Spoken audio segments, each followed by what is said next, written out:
नमस्कार, मी प्रियांका आणि प्रियांकाज किचनमध्ये आपलं मनापासून स्वागत आहे। आजची आपली रेसिपी आहे पौष्टिक हालीमचे लाडू।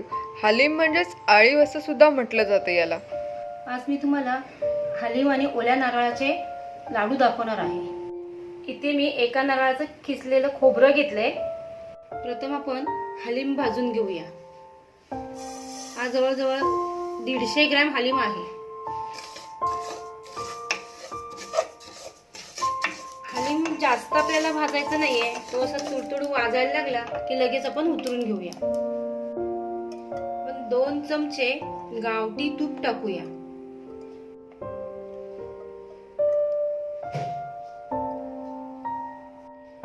मी इथे एक मोठा नारळ घेतला होता, त्याचं हे एक बाउलभर खोबरं झालंय। जर तुमच्याकडे मोठा नारळ नसेल तर तुम्ही 2 नारळाचं खोबरं घ्या।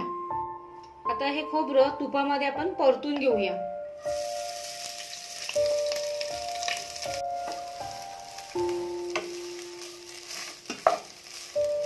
त्यामध्ये आपण बारीक केलेला गूळ घालून घेऊया।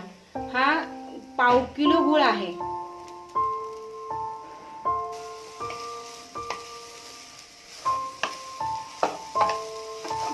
गूळ टाकल्यानंतर आपण लगेचच ते परतून घ्यायचं आहे।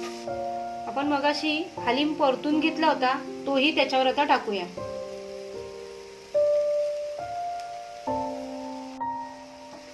याला आपण आता लो फ्लेम वरती असं परतत राहायला पाहिजे, नाहीतर तो खाली गूळ आहे ना चिकटू शकतो।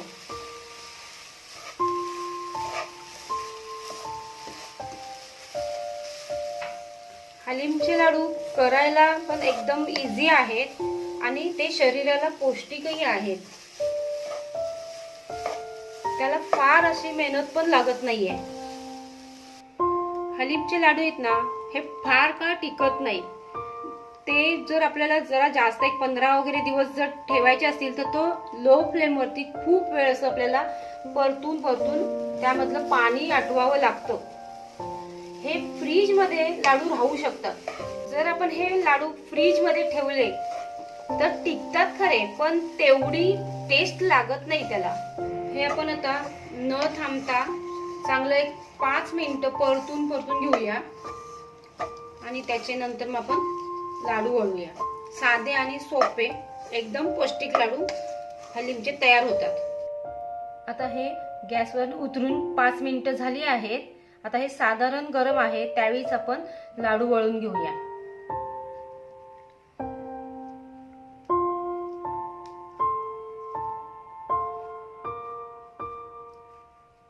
हे लाडू पावसाच्या दिवसातून किंवा थंडीतून कंबर वगैरे दुखते त्याच्यासाठी हे लाडू जास्त महत्त्वाचे आहेत आणि करायलाही एकदम सोपे आहेत। हा बघा, हा लाडू कसा छान असा वळला जातोय। लगेचच हे लाडू होतात। एक अर्ध्या तासात सगळं आपलं हे लाडू तयार होतात, ह्याला फार वेळ लागत नाही। हे बघा, असे छानपैकी लाडू तयार होतात। हे बघा, हालीम आणि नारळाचे लाडू आपले तयार झाले आहेत। एका नारळापासून 15 ते 16 लाडू तयार होतात। तुम्ही सुद्धा हे लाडू नक्की ट्राय करा आणि मला तुमच्या कमेंट शेअर करा। आणि अजूनही माझ्या चॅनलला जर सबस्क्राईब केलं नसेल तर सबस्क्राईब करा आणि लाईक करा आणि बेल आयकॉनला सुद्धा क्लिक करा।